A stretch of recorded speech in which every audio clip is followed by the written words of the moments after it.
Quelque part dans le sud de la France.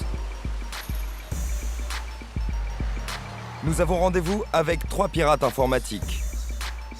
Olivier, Sylvain et Damien ont entre 17 et 22 ans. Ils font partie de la génération jeux vidéo. Ils ont grandi avec un ordinateur entre les mains. Leur hobby ? Pénétrer dans les réseaux informatiques à distance. Ces nouveaux pirates profitent des failles de sécurité dans les systèmes informatiques. Pour eux, c'est un jeu, mais il est totalement hors la loi. Il y a les flics derrière. Ouais, grave. Bougez pas, bougez surtout pas. C'est la municipale, c'est bon, c'est des blaireaux. Ils savent pas ce que c'est un peu ça. Ce matin, pour s'amuser, ils ont décidé de défier la police. Ils veulent entrer par effraction dans un de leurs ordinateurs pour récolter des informations confidentielles. Dans leur jargon, ils veulent craquer le système. On va tenter de craquer le réseau la police municipale. Leur arme ? Une petite antenne très puissante qu'ils ont achetée à l'étranger, car elle est interdite de vente en France. Avec cette antenne, ils vont se connecter au réseau sans fil du poste de police. En quelques secondes, ils détectent le réseau, mais problème, impossible de se connecter, il est protégé par un code très puissant et ils n'ont pas la clé. De voir déjà si c'est possible. Ah merde, non. Non, arrête, on va pas craquer ça. Non, on va pas y passer 3 jours ici. C'est impossible de craquer la C'est police. pas... C'est pas impossible, mais c'est long. Le calcul pour récupérer la clé est très très long. C'est-à-dire 3 jours. 3-4 jours vraiment à fond et encore, c'est pas une science exacte. Ouais. Voilà. On va pas s'attarder ici, je pense. Ces 3 pirates ne sont pas des génies, mais juste des passionnés en informatique. Ils se sont formés sur le tas, sur Internet, grâce à des forums spécialisés. Ici, des milliers de pirates du monde entier se retrouvent pour s'échanger des tuyaux sur les failles informatiques qu'ils ont repérées. Vous avez fait des études, vous ? Ah, pas du tout. J'ai été viré de mon collège. Pourquoi ? Parce qu'on avait piraté les réseaux. J'ai piraté le réseau du collège.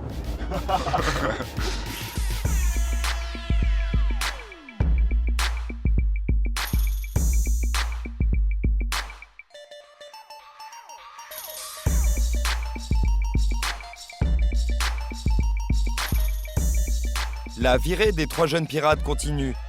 Maintenant, direction une clinique. Là, on va à une clinique d'Aix-en-Provence. On va essayer de voir s'il y a des failles de sécurité, mais bon, à mon avis, c'est pratiquement sûr. Ouais. Parce que, C'est sûr. voilà, On va s'introduire dans le réseau et voir ce qu'on peut faire. Ils décident de se garer aux abords de l'établissement. Fais gaffe à l'antenne, à la carte. Olivier, Sylvain et Damien commencent par chercher un endroit où leur antenne capte le réseau sans fil de l'hôpital. 91 en power, mais réception 1%, quoi. Personne ne semble faire attention à leur petit manège. 43, 41, mon gars, là, ça commence à être bien, là. Ouais, c'est bon là. Finalement, Non, mais attends, c'est installés sur le panneau des urgences, les pirates détectent le réseau le plus sensible de la clinique. Qu'est-ce que vous avez trouvé comme réseau? On a trouvé un Wi-Fi réanimation qui nous capte assez bien avec des stations connectées dessus. Donc c'est la stade de RER. Hein. Ouais, faut voir ce que c'est, mais à mon avis, il y a pas mal de trucs intéressants, quoi. Hein. C'est bon. On a ce qu'il nous faut. On va se mettre un peu plus discret là parce que ça craint un peu. Mais on a ce qu'il nous faut, ça va partir. Ils doivent maintenant pirater le code d'accès chiffré, la fameuse clé. Ici, contrairement au poste de police, elle est très simple. C'est presque un jeu d'enfant. Non, franchement, ça... Aucune sécurité. C'est une sécurité vraiment mineure qui... Oui. Qu'on peut craquer en quelques minutes, quoi. Quelques minutes, ouais. Les bacons, t'as vu, ils montent tout petits. Mais des IVS aussi. S'ils montaient à fond, les bacons, Un ordinateur mal protégé, un rêve de pirate. Ils lancent leurs calculs, ce qu'ils font est illégal. Pénétrer dans un réseau informatique de façon illicite est passible de 2 ans de prison et 30 000 € d'amende. Yes. Énorme, énorme. Regarde la clé. Oh les boulets. Ça, c'est... Un quart d'heure a suffi pour trouver le code d'accès au réseau de l'hôpital. Vous êtes surpris par quelque chose hein? Non, mais c'est la clé, elle est est tellement facile. Enfin, la clé qu'ils ont mis... Un code tout simple, 10 fois le chiffre 1. pour ce genre de bâtiment, c'est un peu trop gros en fait. Sur leur écran, tous les serveurs des différents services de l'hôpital. Ah bah là, il y a un peu de tout. Hein. Alors là, Là, ça part de la compta à orthopédie, pharmacie. chirurgie, pharmacie, compta, la comptabilité des clients. Il y a vraiment, on a tout. Il y a même les serveurs de stockage, les serveurs de sauvegarde, on a tout. Si on veut, on peut tout supprimer d'un coup et faire fermer l'hôpital, quoi. Mais c'est pas le but, hein, c'est pas le but. Donc, En continuant à fouiller dans le système, ils tombent sur toutes les machines médicales connectées au réseau. voiture physique, les images et tout. on a Cardiolan, on a quoi. accès au réseau. Regardez, c'est des machines cardio, quoi. Leur curiosité est piquée, ils veulent donc en savoir plus. Là, vous allez voir ce qu'il y a dedans, alors. Ah bah ouais, bien sûr, on va jeter un petit coup d'œil. Maintenant qu'on y est, hein. Mais là, problème, la machine demande un nouveau code d'accès.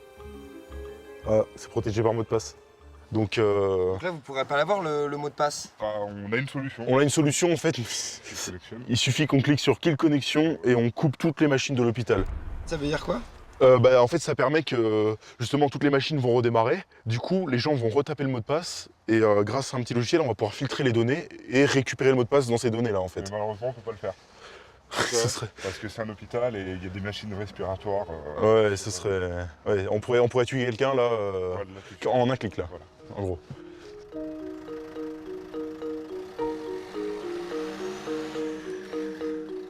Le lendemain, comme c'est la tradition chez les pirates informatiques, ils décident d'appeler leur victime pour l'alerter sur les failles de son système. Vous allez faire quoi, là? On va prévenir l'hôpital de la faille qu'on vient de trouver, quoi. Pourquoi? C'est quand même dangereux. Ouais, c'est quand même dangereux, et puis un coup de fil, des fois, ça On fait a plaisir, même quoi. conscience, quoi. Vas-y, bah, go dans la cabine. Pourquoi d'une cabine? On préfère rester anonyme, on sait jamais ce qu'ils vont répondre, comment ils vont le prendre, donc on peut faire se couvrir, au cas où.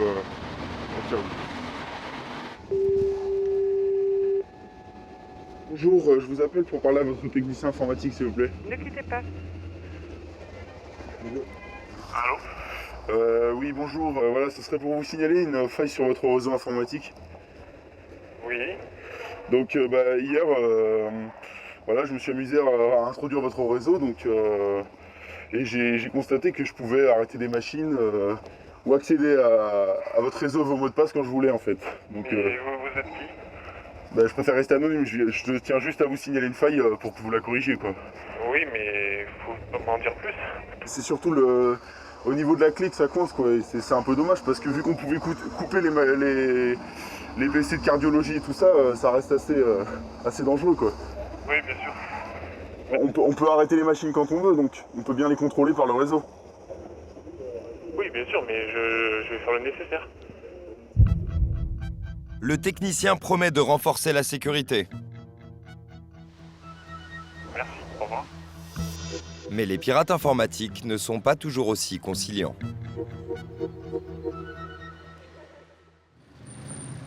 Il leur arrive de mener des attaques en règle, et leur technique est d'une redoutable efficacité. Grâce à des petits logiciels en vente sur Internet, les pirates prennent le contrôle de milliers d'ordinateurs de particuliers dans le monde. Infectés, ces ordinateurs deviennent des zombies qui obéissent aux pirates. Sur ordre, ces PC zombies peuvent se connecter tous en même temps sur un site Internet.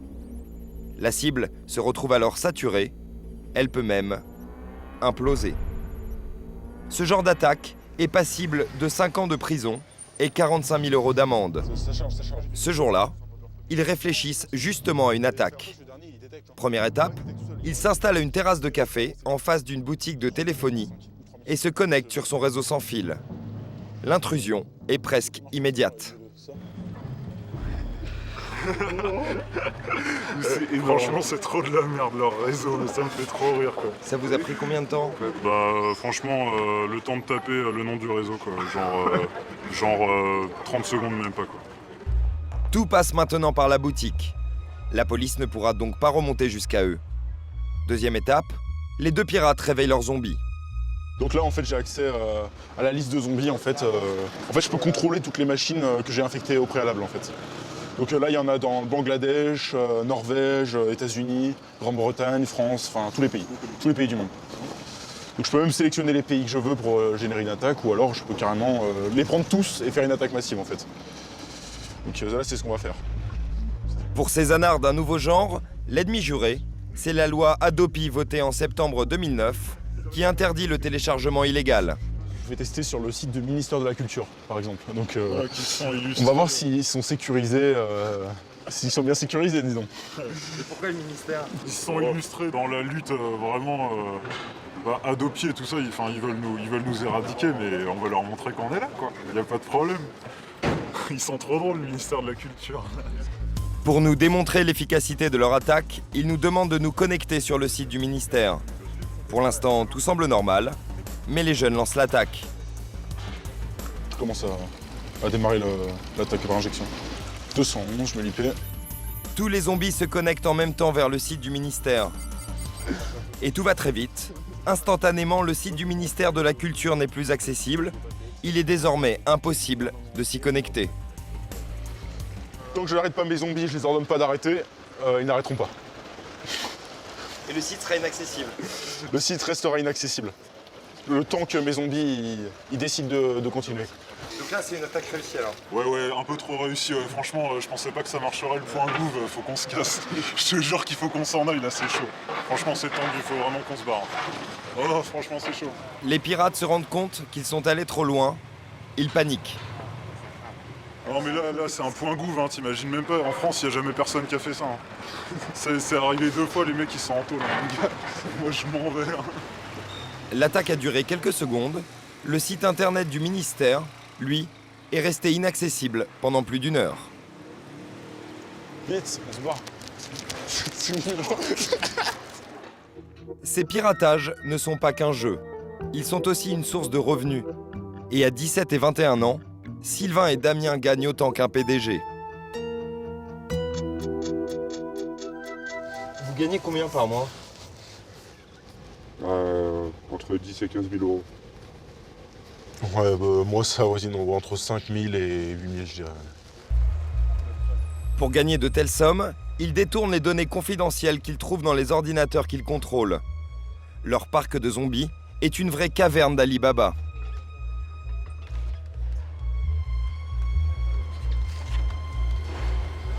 En tout, vous avez piraté combien d'ordinateurs? 104 786. Sur chaque ordinateur infecté, j'enregistre tout ce que les gens tapent. Donc en fait, j'ai leur mot de passe de compte en banque, leur carte de crédit, leur compte PayPal, leur compte email même, pour toutes les informations personnelles, leur compte Facebook et compagnie. Donc je peux vraiment faire tout ce que je veux. De toutes les données qu'il ramasse, celles qui ont le plus de valeur, ce sont les numéros de carte bancaire. Ils lui permettent de faire des achats sur Internet et surtout, il les revend sur des forums spécialisés. Des sites où l'on peut acheter des numéros de cartes bancaires du monde entier.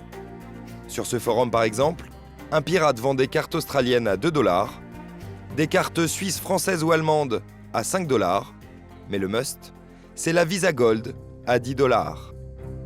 De la pure escroquerie. Le jeune pirate a l'air de prendre tout ça un peu à la légère.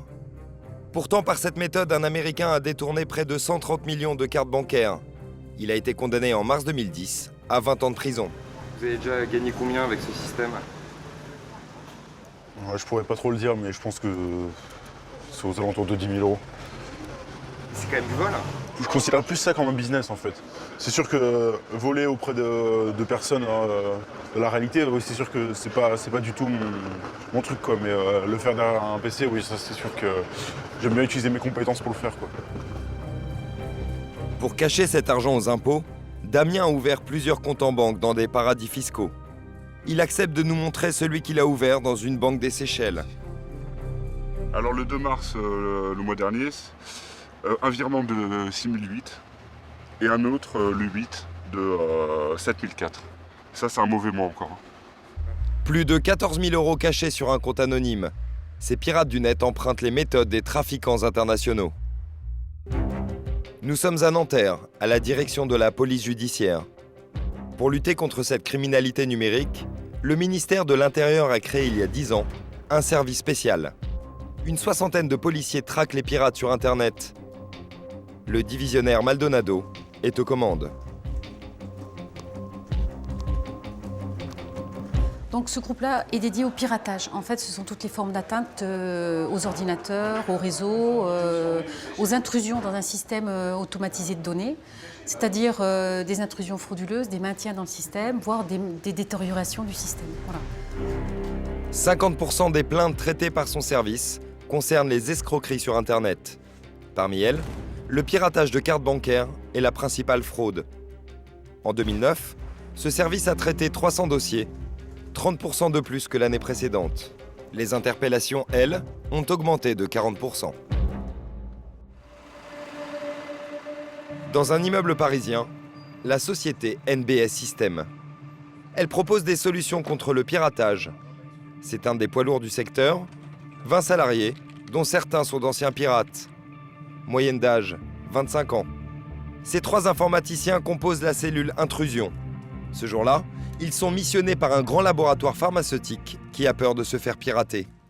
Alors, en fait, le principe de ce test, c'est de reproduire ce que pourrait faire un vrai pirate. Et donc nous, notre travail, c'est ça. C'est de réussir finalement à voler les fichiers, sauf qu'on ne le fait pas pour de vrai, bien sûr, mais à montrer qu'on peut voler les fichiers et ensuite les donner aux clients.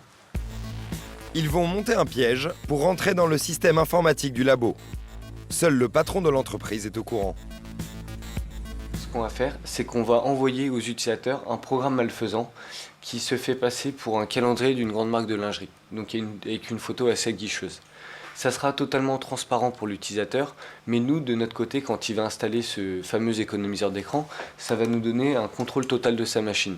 On verra les touches du clavier qu'il va taper, on va accéder aux documents auxquels il accède, on aura des captures d'écran de son bureau, et ainsi de suite. L'attaque est lancée. Le calendrier est envoyé par mail à tous les collaborateurs de l'entreprise. Donc là, il a envoyé 3 emails, il est en train d'en envoyer un autre, et petit à petit, ça va l'envoyer à toutes les personnes dont on a récolté l'email. Il ne leur reste plus qu'à attendre qu'un des employés se fasse piéger. Ici, c'est des images de lingerie, mais ces spécialistes savent s'adapter à la clientèle. Il nous arrivait d'ailleurs de tomber sur des cas assez rigolos où on devait attaquer à un moment un couvent en fait. Parce que ce couvent était une entreprise qui fabrique des produits. Sauf que aller attraper des nonnes avec des calendriers de lingerie, on a un taux de retour qui est assez faible. À l'époque, c'était au moment du grand message du pape Benoît XVI aux jeunes. Et donc on avait proposé un économiseur d'écran qui était lié au pape, donc pop2you.net, et on avait réussi à piéger quelques personnes comme ça. Avec le laboratoire pharmaceutique, les images de lingerie semblent avoir fonctionné. Moins de 10 minutes après l'envoi du calendrier, un employé mord à l'hameçon. Donc en fait, ce mail, il nous indique qu'il y a quelqu'un qui a cliqué en fait sur le calendrier. Mais cela signifie que maintenant, nous, qui jouons le jeu des pirates, pouvons nous connecter à leur réseau, exactement de la même manière que si nous étions devant leur écran. Ouh, voilà, ça veut dire qu'on a accès au système. Ouais. D'accord. Il n'y a plus qu'à se servir.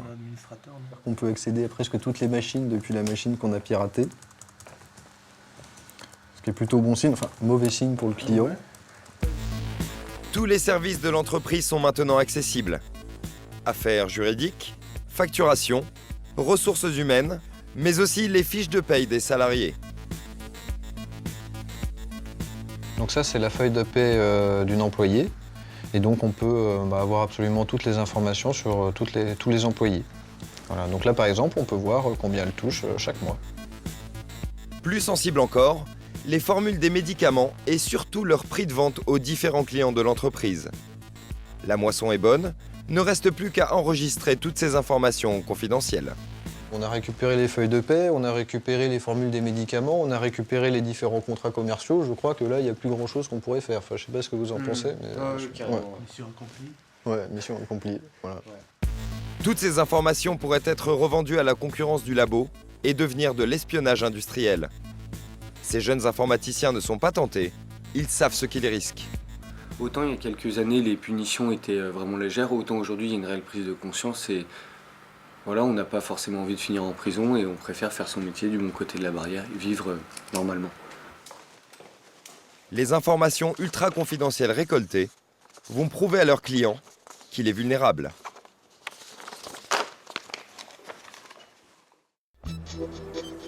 Quelques jours plus tard, nous retrouvons l'un des 3 jeunes informaticiens. Dans sa sacoche, les documents sensibles qu'il a récoltés dans les ordinateurs de son client. Il a rendez-vous avec le patron du laboratoire pharmaceutique. Voilà, bonjour, On va se mettre en salle de réunion. Le chef d'entreprise a déboursé environ 1 600 € pour ce faux piratage. Mais ce qu'il va découvrir n'a pas de prix. Ce que je vous propose, c'est qu'on regarde certaines des traces qu'il a été possible de récupérer depuis Internet. Donc là, nous avons des choses qui sont liées au prix des boîtes que vous comptez vendre pour vos médicaments. On voit effectivement qu'il y a différentes informations liées au contrat, ainsi que les formules des produits.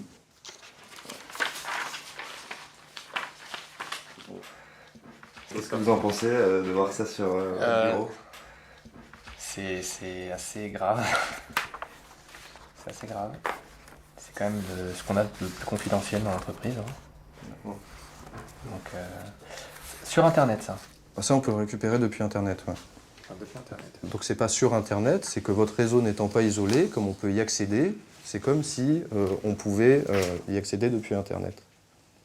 Voilà, donc c'est plus difficile que si on devait faire une recherche Google, mais ce n'est pas très difficile. Voilà. Ça peut venir d'un mail, en fait, d'une pièce attachée à un mail.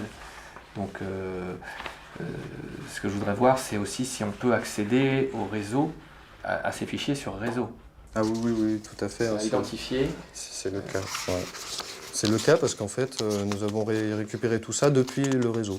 Voilà. Depuis le réseau, pas depuis les mails. On aurait pu depuis les mails, mais on l'a fait depuis le réseau. Donc oui, c'est le cas. Là, par exemple, j'ai un autre exemple.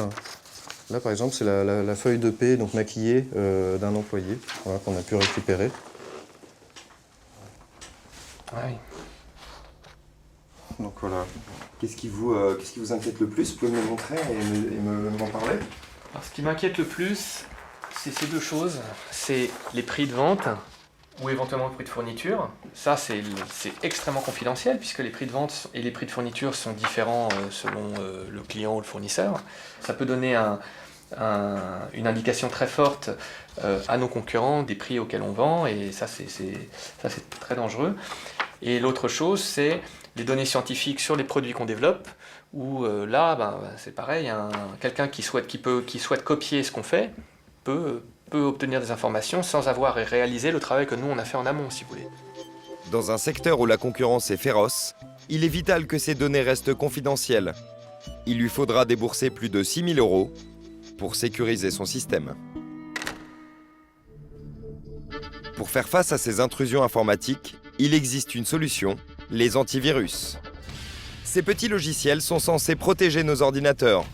Difficile d'échapper à leur slogan sur Internet. Invincible, l'assurance de la confiance ou encore sécurité maximum. Ces antivirus coûtent de 10 à 60 €. Un marché colossal. L'année dernière, ils ont rapporté 10 milliards d'euros à leurs inventeurs. Mais question, sont-ils vraiment fiables? Chaque année, une école d'ingénieurs parisienne organise un concours un peu spécial. Des informaticiens de tous âges doivent piéger les 15 meilleurs antivirus du marché. Norton, Kaspersky, McAfee, les plus grosses marques sont représentées. Dans la salle, 2 techniciens des sociétés d'antivirus sont venus observer le déroulement du concours. Et c'est parti. Au bout de 10 minutes, les premiers antivirus tombent. Normalement, si tout se passe bien, c'est-à-dire mal, le résultat visuel devrait être un petit peu intéressant. Et voilà, c'est parti. Donc là, voilà, la machine est en train d'exploser. L'antivirus n'a strictement rien vu. Ni au scan à la demande, ni à l'installation, ni au redémarrage de la machine. Celui-là, c'est fait. Donc on va passer au suivant. En moins d'1 heure, une dizaine d'antivirus sont battus. Pourtant, certains des participants sont loin d'être des grandes pointures de l'informatique.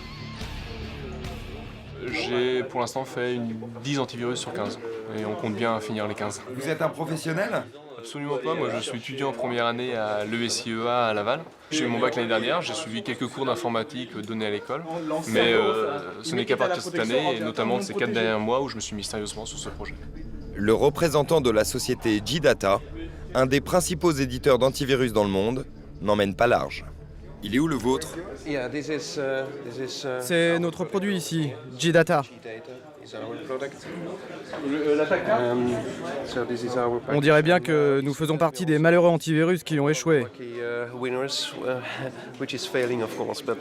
Mais une des bonnes nouvelles, c'est que nous ne sommes pas les seuls. Apparemment, tout le monde a un problème. Combattre l'ingéniosité des pirates est une lutte sans fin. Les éditeurs d'antivirus ne se font d'ailleurs aucune illusion. Vous pensez que tous les éditeurs d'antivirus seront toujours en retard par rapport aux nouvelles attaques des pirates? C'est dur à dire, mais en fait, oui. C'est la même chose qu'avec les serrures. Vous pouvez inventer la meilleure des serrures. Il y aura toujours quelqu'un pour inventer une meilleure clé. En fait, c'est un peu comme le jeu du chat et de la souris. Le gagnant est un jeune diplômé de l'école d'ingénieurs. Il a torpillé les 15 antivirus en un peu plus d'une heure. Sa récompense, une petite statuette en argent et peut-être un emploi chez un éditeur d'antivirus.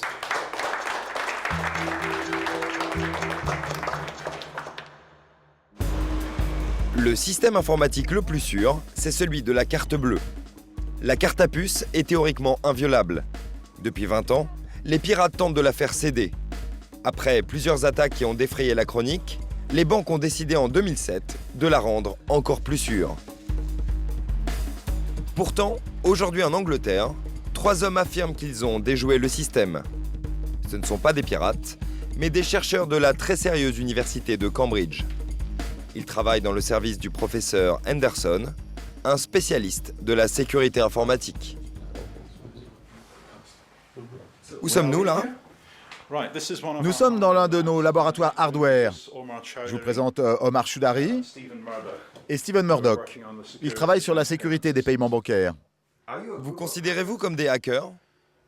Écoutez, c'est vrai qu'on aime bien casser des trucs. Mais le but, c'est de comprendre comment marchent ces systèmes pour pouvoir proposer de meilleures solutions dans le futur. Depuis 20 ans, ces chercheurs pistent les failles dans les systèmes de sécurité les plus performants. Ce sont des scientifiques reconnus dans le monde entier, et leurs dernières découvertes, ils n'en sont pas peu fiers. Il leur aura fallu 5 mois de recherche pour imaginer ce petit boîtier électronique qui piège la sécurité de la carte à puce. Ils ont publié leurs trouvailles lors d'une conférence scientifique en mars 2010. Nous voulions prouver que ces attaques pouvaient être menées avec un appareil aussi petit, qui n'utilise que des composants électroniques standards que l'on peut acheter sur n'importe quel site internet. Démonstration. Omar accroche le système sur son bras et le cache sous sa manche. Nous lui proposons nos cartes bancaires, dont il ne connaît pas les codes. Ok, je prends celle-là. Sans code, il ne peut théoriquement pas s'en servir. Il faut d'abord introduire la carte ici. Ensuite, vous allumez l'appareil. Et voilà, nous sommes prêts pour la transaction. Direction un centre commercial de Cambridge. Dans un grand magasin multimédia, Omar s'amuse à faire son shopping. J'ai pris Avatar, je crois que c'est pas mal. Et Ninja Assassin. Je ne sais pas ce que c'est, mais j'adore la jaquette. Bon, maintenant autour des livres. Harry Potter pour ma femme. Ça fait combien en tout? Environ 50 livres. Vous pensez que ça va marcher? Vous verrez bien. Puis c'est le passage en caisse. Omar va utiliser le piège à carte bleue, dissimulé sous sa manche.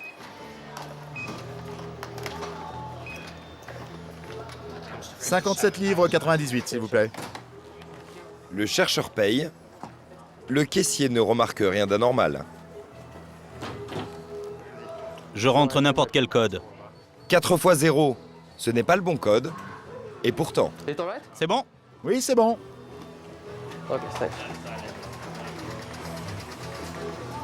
L'opération a parfaitement fonctionné. Merci beaucoup. Omar repart donc avec ses achats, comme si de rien n'était.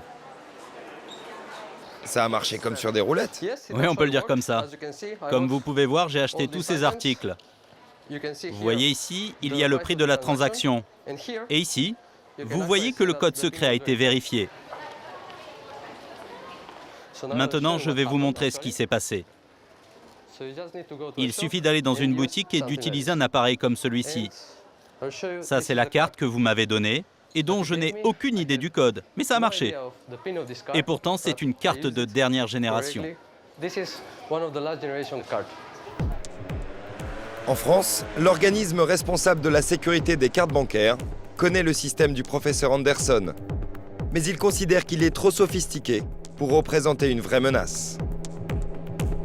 L'enjeu est tellement faible. Encore une fois, ce sont des sujets qui peuvent passionner un universitaire, et je comprends pourquoi, et nous aussi ça nous passionne, mais comme aucun fraudeur n'ira s'intéresser à ça, parce que ça représente trop de boulot pour peu de gains, malheureusement, il y a bien d'autres manières de voler des cartes et d'extorquer le code, ou bien d'aller à l'étranger pour utiliser la carte. Ça, malheureusement, c'est le quotidien, et c'est ça qui fait la fraude. À Cambridge, le professeur Anderson n'est pas de cet avis. Depuis qu'il a publié ses recherches, il estime que sa technologie est accessible à n'importe quel voyou. Nous savons que les trafiquants ont de très bons ingénieurs. Ils fabriquent toutes sortes de machines pour pirater les distributeurs de billets ou copier les cartes. Ce n'est pas plus difficile de fabriquer un appareil comme celui que vous avez testé. Nous pensons d'ailleurs qu'ils sont déjà en circulation. Les ordinateurs sont de plus en plus présents dans nos vies. Ils sont toujours plus puissants, mais aussi de plus en plus vulnérables. 8 ordinateurs sur 10 dans le monde seraient infectés par un virus.